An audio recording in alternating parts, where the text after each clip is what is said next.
So we know it's important to put water in our bodies to stay healthy, but today's show is all about the liquids we can use on our bodies to improve the way we feel. So what you're seeing over here, liquid nitrogen, negative 200 to 250 degrees Fahrenheit. That's colder than the Arctic. So what does cold air, cold water, what does it do to your body? It actually constricts your blood vessels. That's why we use ice on injuries. So I'm going to use this as an example. Let's pretend this is a blood vessel. Submerging into this concoction of liquid nitrogen. You see how that balloon is deflating? Yeah. It's not constricting deflating. the balloon. Just the air is inside of it. Just like similar to a blood vessel. And then you get it out of the cold, and your blood vessels will expand.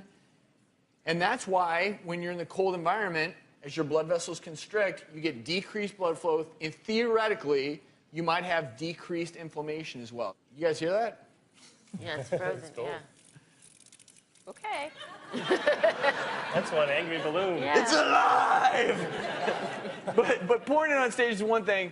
Getting in a man-sized nitrogen chamber is another story, undies and all. So who better to try this out? Yep, you guessed it, Dr. Sears. We all know that a cold shower can be really good for you. Boost your circulation, boost your immune system, but those are only about 40 to 50 degrees Fahrenheit. I'm about to go into a chamber that's 250 degrees below zero. So what sort of thing am I about to do? You'll stand in the cryo chamber and you'll receive the whole body cryotherapy treatment. And basically you're going to have a mist around you. It's going to look kind of like the steam from dry ice. Now this sounds really, really cold, but you're saying it's not going to be like ice water. You know, water has a much greater amount of heat loss that it creates, whereas the air does not. So the cold really is restricted to the very surface layer of your skin. You ready to get changed? We'll get you going. Sounds good. Okay, ready for the Polar Bear Club. Oh boy, yeah, that is. We're going to go for 2.5 minutes. 2.5 minutes? 2.5 minutes. You can What? do it. How long has it been so far? So far it's been 60 seconds. Oh. So right now in Jim's body, what's going on is his blood is being redirected away from the small blood vessels in the extremities and towards his core, towards his organs. And that's going to stimulate the rate of tissue repair and help reduce the circulating levels of inflammation. And you're doing awesome. You've got about 30 seconds left. A little bit left. Are you getting a little bit of a shiver? Oh yeah. That's Shiver. perfect. You want to get Definitely. that right about at the end. Oh man. So we're down to the last few seconds.